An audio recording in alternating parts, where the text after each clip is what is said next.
استحاضہ میں روزے اور نماز کا حکم۔ حیض کی کم سے کم مدت 3 دن 3 رات ہے اور زیادہ سے زیادہ مدت 10 دن 10 رات ہے۔ اس مدت میں روزہ نہیں رکھتے۔ اب اگر کسی کو 10 دن سے زیادہ بلیڈنگ ہو، خون آئے، تو اس صورت میں روزہ اور نماز کا کیا حکم ہے؟ محمد حسین کشمیر سے۔ کسی خاتون کو اگر 10 دن سے بھی زیادہ بلیڈنگ ہو رہی ہے تو وہ روزہ بھی رکھیں گی اور نماز بھی پڑھیں گی، کیونکہ حیض 10 دن سے زیادہ نہیں ہو سکتا۔ تو روزے کا تو حکم یہی ہے کہ 10 دنوں کے بعد وہ روزہ رکھنا شروع کر دیں گی، اور تمام روزوں کی قضا تو انہوں نے جو حیض کی حالت میں چھوٹے ہیں وہ تو ویسے ہی عید کے بعد کرنی ہے۔ نماز میں یہ ہوتا ہے کہ جو حیض کے ایام میں عورت کی نمازیں چھوٹی ہیں وہ اس پر لازم نہیں ہوتی، تو اس میں یہ کرنا ہے کہ کسی خاتون کو مثال کے طور پر پچھلے مہینے 6 دن بلیڈنگ ہوئی، 6 دن خون آیا، تو اگلے مہینے اب رمضان آ گیا ہے، اس کو 6 دن خون آیا تو ٹھیک ہے، 6 دن تو نماز بھی نہیں روزہ بھی نہیں۔ 7ویں دن بھی خون آیا تو صبر کریں گی وہ خاتون، 8ویں دن بھی خون آیا، 9ویں دن بھی خون آیا، اور 10 دن کمپلیٹ ہونے سے پہلے پہلے خون بند ہو گیا،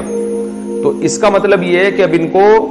9 دن سے زیادہ خون آیا ہے اور 10 دن سے کم آیا ہے، تو یہی سارے دن حیض کے شمار ہوں گے اور ان کو اب نماز قضا کرنے کی ضرورت نہیں ہے۔ لیکن اگر کسی خاتون کو پچھلے مہینے فار ایگزامپل مثال کے طور پر 6 دن خون آیا، اگلے مہینے 6 دن سے زیادہ آتے آتے اتنا آ گیا کہ 10 دن سے بھی کراس ہو گیا،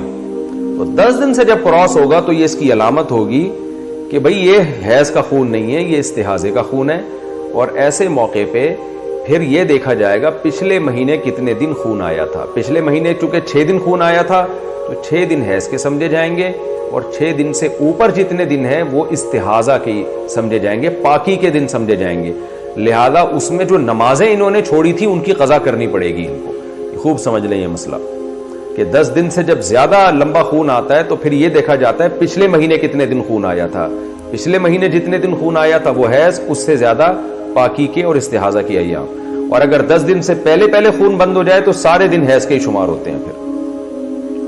تسہیل بہشتی زیور ایک کتاب ہے، حضرت مولانا شرف علی تھانوی رحمۃ اللہ علیہ کی، جامعۃ الرشید والوں نے آسان کر کے چھاپا ہے اس کو۔ وہ کتاب ہر گھر کی ضرورت ہے، اس میں خواتین حیض و نفاس کے مسائل پڑھیں، اور مردوں کے مسائل بھی ہیں، خواتین کے مسائل بھی ہیں۔ پہلے وہ بہت مشکل تھی، اب بہت آسان کر کے چھاپی ہے، اس میں یہ تمام مسائل آپ کو پتہ چل جائیں گے۔ آج کل ہماری خواتین کو بالکل بھی حیض و نفاس کے مسائل نہیں پتہ ہوتے، نمازیں ضائع ہوتی ہیں، روزے ضائع ہوتے ہیں، بڑے مسائل ہوتے ہیں اس میں۔